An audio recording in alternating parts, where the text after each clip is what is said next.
शुरुआत करेंगे इस वक्त की ब्रेकिंग न्यूज के साथ। दिशा सालियान की मौत से जुड़ी बड़ी और एक्सक्लूसिव खबर आ रही है। दिशा के मौत के दिन साथ रहने वाले मंगेतर रोहन रॉय को लेकर न्यूज 24 के पास एक्सक्लूसिव जानकारी हाथ लगी है।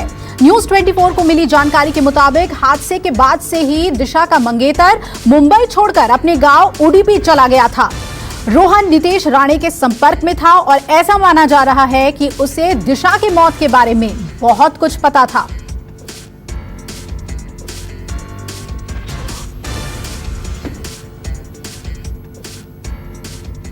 और इस पर ज्यादा अपडेट के लिए मुंबई का रुख कर लेते हैं मेरे सहयोगी दीपक, इंद्रजीत, उमेश और साथ ही हमारे साथ विनोद जगदाले भी जुड़ रहे हैं। सबसे पहले दीपक, आपका रुख करना चाहेंगे, रोहन इस वक्त कहां है और न्यूज 24 के पास दिशा सालियान मौत से जुड़ी हुई क्या एक्सक्लूसिव जानकारी है? रोहन अगर सामने आता है तो क्या कई राज से पर्दे उठ सकते हैं? दीपक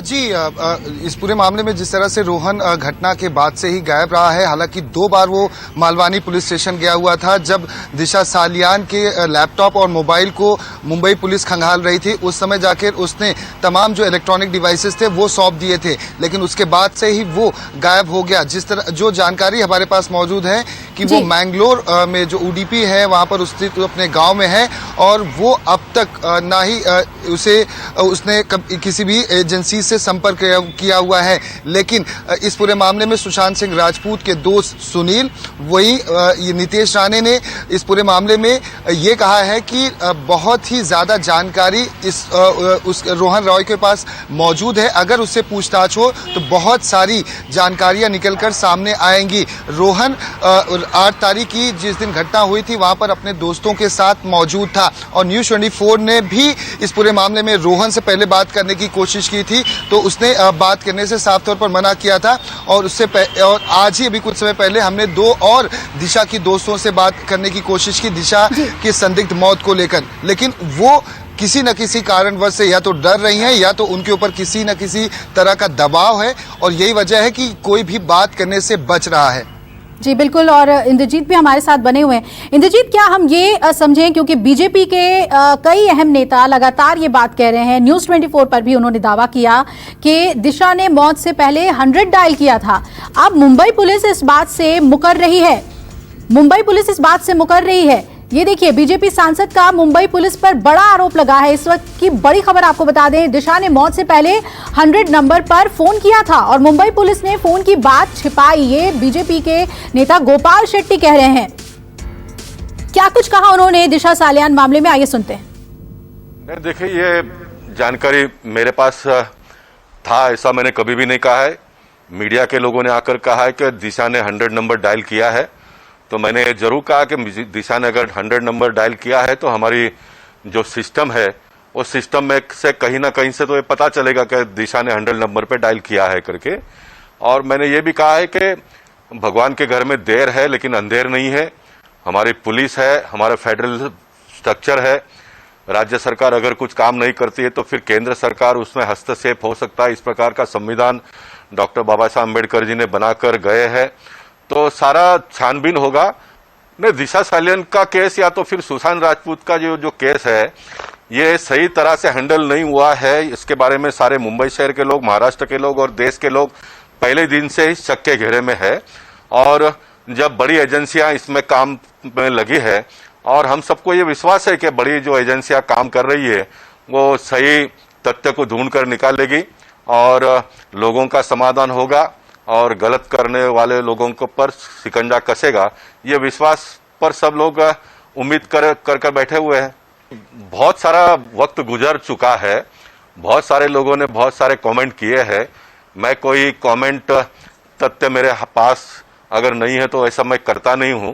और मैं इतना ही कहना चाहता हूं कि पुलिस इसके ऊपर काम कर रही है, सीबीआई इसके ऊपर काम कर रही है और निश्चित मुंबई पुलिस और भारत का जो इंटेलिजेंस है उसका एक जबरदस्त कामकाज है। देर भले होती होगी लेकिन तथ्य को ढूंढ कर निकालते हैं और इस केस में भी तथ्य को ढूंढ कर निकालेंगे, ये मेरा विश्वास है।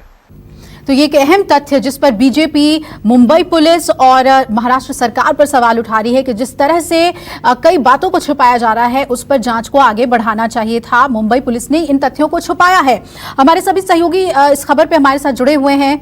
आपको बता दें कि सुशांत सिंह राजपूत की मौत को 3 महीने अब हो गए हैं, लेकिन इस मौत का राज आज तक कोई नहीं जान पाया है। महाराष्ट्र में बीजेपी विधायक और पूर्व मुख्यमंत्री नारायण राणे के बेटे नितेश राणे ने भी दिशा सालियान और सुशांत की मौत में कनेक्शन होने की बात कहकर सनसनी मचा दी थी। राणे का दावा है कि दिशा का बॉयफ्रेंड रोहन रॉय इन दिनों बैंगलोर में है और उसके संपर्क में था।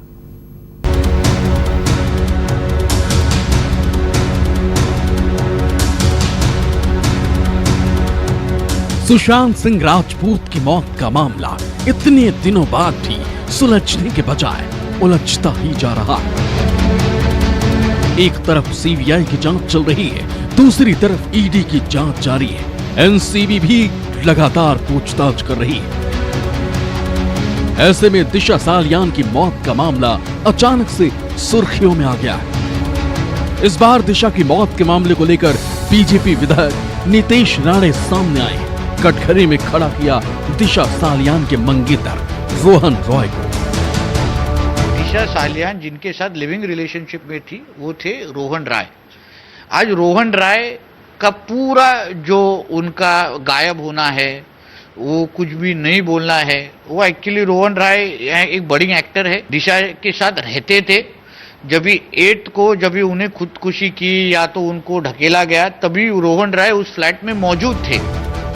सुशांत की मौत को 3 महीने हो चुके हैं। अब जाकर नितेश राणे ने नई बातों को सबके सामने रखा है और पूछा है कि 8 जून की रात वाली पार्टी का रहस्य क्या है। हालांकि नितेश राणे को इस मामले में सीबीआई, एनसीबी और ईडी की जांच को लेकर पूरी संतुष्टि और पूरा भरोसा है। दिशा सालियान की 8 जून की पार्टी का रहस्य क्या है?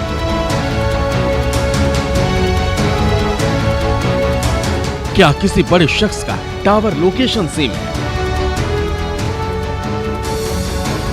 दिशा का मंगेतर अचानक कहां गायब हो गया? दिशा का मंगेतर रोहन मुंबई छोड़कर क्यों गया? ऐसे ही कितने सवाल और कितनी बातें हैं जिसका जिक्र नितेश राणे। वो लिविंग रिलेशनशिप में थी दिशा, उसने उनको जरूर बताया रहेगा। सुशांत सिंह राजपूत और दिशा सालियान की मौत की तारीख में लगभग 1 हफ्ते का अंतर है। पहले दिशा सालियान की मौत हुई, फिर सुशांत की मौत हुई। अब इसी बात को लेकर कई तरह के सवाल खड़े हो रहे हैं। हालांकि जब से सुशांत की मौत हुई है उसके बाद से कई बार दिशा और सुशांत की मौत का कनेक्शन ढूंढने की कोशिश की गई। सुशांत सिंह राजपूत मौत की तारीख 14 जून, दिशा सालियान मौत की तारीख 8 जून। अब महाराष्ट्र में बीजेपी के नेता नितेश राणे ने दावा किया है कि दिशा सालियान और सुशांत सिंह राजपूत केस का सीधा संबंध है। दोनों की कड़ियां एक दूसरे से जुड़ी हुई हैं। नितेश राणे दिशा सालियान केस की जांच सीबीआई से कराने की मांग भी कर रहे हैं। साथ ही सवालों के घेरे में उसे भी लेकर आ गए हैं जो दिशा सालियान का मंगेतर था। दिशा सालियान के मंगेतर से पूछताछ होनी चाहिए। रोहन रॉय इस पूरे केस में सबसे अहम है। अब तक रोहन रॉय से पूछताछ हो जानी चाहिए। रोहन रॉय को इस केस के बारे में मालूम है। 8 और 13 तारीख में डायरेक्ट लिंक है। जितना 8 तारीख को हम लोग इन्वेस्टिगेट करेंगे उतने सारे जवाब अपने को 13 तारीख के बारे में मिलेंगे। तो मुझे ऐसा लगता है कि सीबीआई हो, एनसीबी हो, ईडी हो, ये सब जो जिम्मेदार एजेंसियां हैं इन्होंने 8 तारीख के बारे में ज्यादा इन्वेस्टिगेशन करना चाहिए। 8 तारीख को दिशा सालियान का और किन किन लोगों का मोबाइल टावर लोकेशन मैचिंग है वो पूछना चाहिए। दिशा सालियान और सुशांत की मौत का कनेक्शन क्या है, इसके बारे में किसी जांच एजेंसी को कुछ भी हाथ नहीं लगा है। लेकिन सुशांत की मौत के 3 महीने बाद जिस तरह से फिर दिशा की मौत और सुशांत की मौत को जोड़ा जा रहा है, उसके बाद कई तरह के सवाल खड़े हो रहे हैं। लेकिन सच क्या है और क्या है 8 जून और 3 जून का कनेक्शन, फिलहाल किसी को मालूम नहीं। मुंबई से दीपक दुबे के साथ ब्यूरो रिपोर्ट, न्यूज़ 24। और लगातार इस पर सवाल यही उठ रहे हैं कि आखिर दिशा सालियान का मंगेतर सामने क्यों नहीं आ रहा और जांच एजेंसियों को उससे भी पूछताछ करनी चाहिए। और बीजेपी के नेता तो सीधे ये कह रहे हैं कि कनेक्शन है तारीखों में भी। हमारे पास सीधा हम रुख कर लेते हैं विनोद जगदले का। विनोद, हम कैसे देखें, बीजेपी के सभी नेता ये एक सुर में कह रहे हैं कि मुंबई पुलिस ने इग्नोर किया केस के फैक्ट्स को। दिशा सालियान के मंगेतर से जिस तरह से पूछताछ होनी चाहिए थी, शायद बहुत बड़े तथ्य सामने आते और सुशांत केस में भी वो की होते।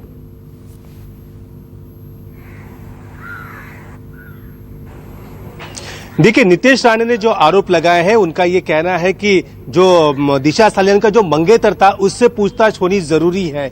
लेकिन जहां तक ये जानकारी सूत्रों से पता चली कि सीबीआई ने इस बारे में पूछताछ की थी, लेकिन नितेश राणे का यह कहना है कि इसकी सखोल जांच होनी काफी जरूरी है, तभी तथ्य निकलकर सामने आएगा। सिर्फ नितेश राणे नहीं, नितेश राणे के पिताजी नारायण राणे, उनका भी यही आरोप है कि दोनों मामले की एक दूसरे से लिंक है और कहीं ना कहीं जो 8 तारीख को हुआ उसके बाद सुशांत की आत्महत्या हुई, दोनों में से अगर लिंक करके देखें तो जरूर दोनों आत्महत्या में कुछ न कुछ तो कारण जरूर है और एक दूसरे से वो जुड़ा हुआ है। भारतीय जनता पार्टी के जो तमाम नेता है वो तमाम नेता यही दावा कर रहे हैं कि जो सुशांत सिंह की मौत की जो गुत्थी है वो कहीं ना कहीं दिशा की मौत की गुत्थी से मिलती जुलती है, वहां से उसका कनेक्शन है और उसी से ये हो सकता है। जी बिल्कुल। और इस वक्त बड़ी खबर आ रही है, वो भी बता दें आपको, रिया ड्रग्स केस में एनसीबी ने बड़ी कार्रवाई की है और मुंबई के वर्सोवा से ड्रग्स सप्लायर राहिल को गिरफ्तार कर लिया है। राहिल के पास से 4.5 लाख का ड्रग्स बरामद हुआ है। वर्सोवा में छापेमारी के बाद राहिल की ये गिरफ्तारी हुई है। इंद्रजीत मेरे सहयोगी ज्यादा जानकारी के साथ जुड़ रहे हैं। इंद्रजीत, राहिल के पास से ड्रग्स बरामद हुआ है और क्या माना जाए इसका कनेक्शन किस तरह से पूरे ड्रग नेक्सस में मुंबई में देखा जा रहा है? एनसीबी इसे अपने लिए कितनी बड़ी कामयाबी मान रही है? एनसीबी इसे काफ़ी बड़ी कामयाबी मान रही है, क्योंकि जिस तरह से अनुज से पूछताछ में राहिल का नाम आया था, तभी से एनसीबी को राहिल की तलाश थी, क्योंकि राहिल ही वो शख्स है जो लगातार जो फिल्मी इलाके हैं जैसे बांद्रा, खार, इसके अलावा सांता क्रूज, बिले पार्ले, जो भी लोखंडवाला, इन इलाकों में लगातार ये ड्रग्स सप्लाई करता था। तो इससे काफ़ी जानकारियां मिल सकती हैं। यही कारण है कि सबसे पहले राहिल को गिरफ्तार किया गया है। इसके अलावा 4 और लोगों को डिटेन किया गया, हालांकि उनको अभी गिरफ्तारी नहीं दिखाई गई है।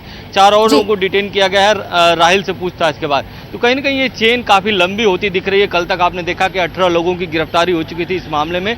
और सबसे बड़ी बात यह है कि सबका जो लिंक है, कहीं ना कहीं सुशांत ड्रग केस जो जांच चल रही है उससे किसी न किसी एक शख्स का लिंक जरूर जुड़ता है। तो और इस वक्त बड़ी खबर आपको ये भी बता दें, सुशांत केस में ब्रेकिंग न्यूज, सीबीआई की एसआईटी की दिल्ली में बैठक जारी है। सुशांत केस में जो एसआईटी का गठन किया गया था सीबीआई ने, उस पर अब बैठक हो रही है दिल्ली में और ये बैठक इस वक्त जारी है। सीबीआई की एसआईटी की दिल्ली में बैठक जारी है।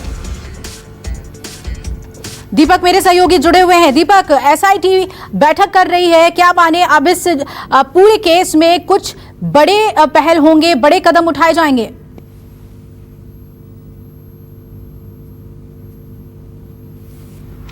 जी, एम्स की फॉरेंसिक टीम की मीटिंग जो होनी है सीबीआई की एसआईटी टीम के साथ, उससे पहले ये मीटिंग की जा रही है, बड़ी बैठक की जा रही है और आगे की क्या कुछ रणनीति होगी और किस तरह से जो रिपोर्ट सामने आएगी उसके बाद क्या कुछ करना है, उस पर ये पूरी बातचीत और विचार विमर्श किया जा रहा है। तमाम जो बड़े आला अधिकारी हैं इस वक्त मौजूद हैं और कुछ ही समय पहले ये बैठक की शुरुआत हुई है, क्योंकि जो हमें जानकारी मिल रही है कि रविवार को या फिर सोमवार को फॉरेंसिक जो एम्स की जो रिपोर्ट है वो सौंप दी जाएगी सीबीआई को। इससे पहले अब ये जो बड़ी बैठक है उसके बारे में चर्चा की जा रही है कि अब तक कितने कुछ बयान दर्ज हुए हैं, क्या कुछ बातें निकलकर सामने आई हैं, बयानों में क्या कुछ विरोधाभास पाया गया है।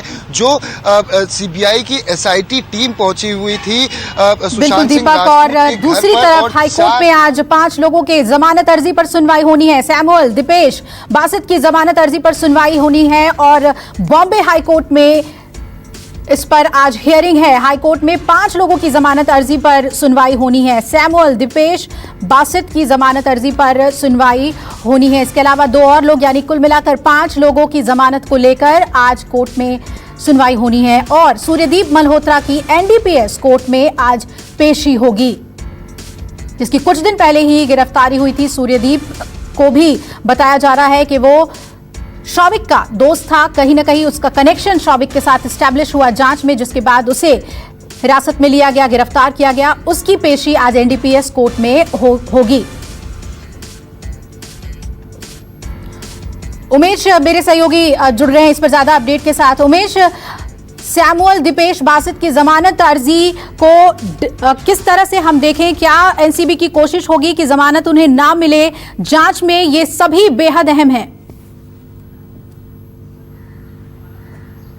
जी, जहाँ पर आप देख रही हैं एक तरफ एनसीबी की टीम हरकत में आ गई है, डेली नए नए लोगों का खुलासा कर रही है। साथ ही साथ मैं आपको बता दूं, दूसरी तरफ सैमुअल मुरुंडा, बासित, इनको लेकर अर्जी दायर की गई है हाईकोर्ट में, जिसका आज ही कुछ देर बाद हो सकता है उसका जो निर्णय है वो आ सके। लेकिन एनसीबी की लगातार कोशिश रही है इसके पहले कि कोई भी अर्जी दी गई है अगर कोर्ट में पेश करते वक्त कि उन्हें बेल मिले या फिर, लेकिन हर बार एनसीबी ने उसमें रुकावट डाली है, क्योंकि कहीं ना कहीं एनसीबी का ये मानना है कि अगर ये पैडलर्स या जिसका नाम इससे जुड़ा हुआ है वो लोग अगर बाहर जाते हैं तो इनकी कार्रवाई में काफ़ी दिक्कतें आ सकती हैं, उनकी कार्रवाई में काफ़ी रोक आ सकती है। और बीते दिनों में हमने जो एनसीबी की जांच हुई उसमें हमने देखा है लगातार नए नए लोगों का नाम सामने आया है और नए नए लोग, नए नए पैडलर्स को पकड़ा गया है। एक बड़े अमाउंट में जो ड्रग्स की बात हो, हैसेस की बात हो, बिल्कुल उमेश, तो विरोध करेगी एनसीबी जमानत अर्जी का। नमस्कार, मैं हूं मानक गुप्ता। अगर आपको हमारा ये वीडियो पसंद आया हो तो इसे लाइक और शेयर जरूर करें, और हाँ, हमें सब्सक्राइब और फॉलो करना ना भूलें ताकि आप देश और दुनिया की कोई खबर मिस ना करें। तो जुड़े रहिए हमारे साथ और देखते रहिए न्यूज़ 24।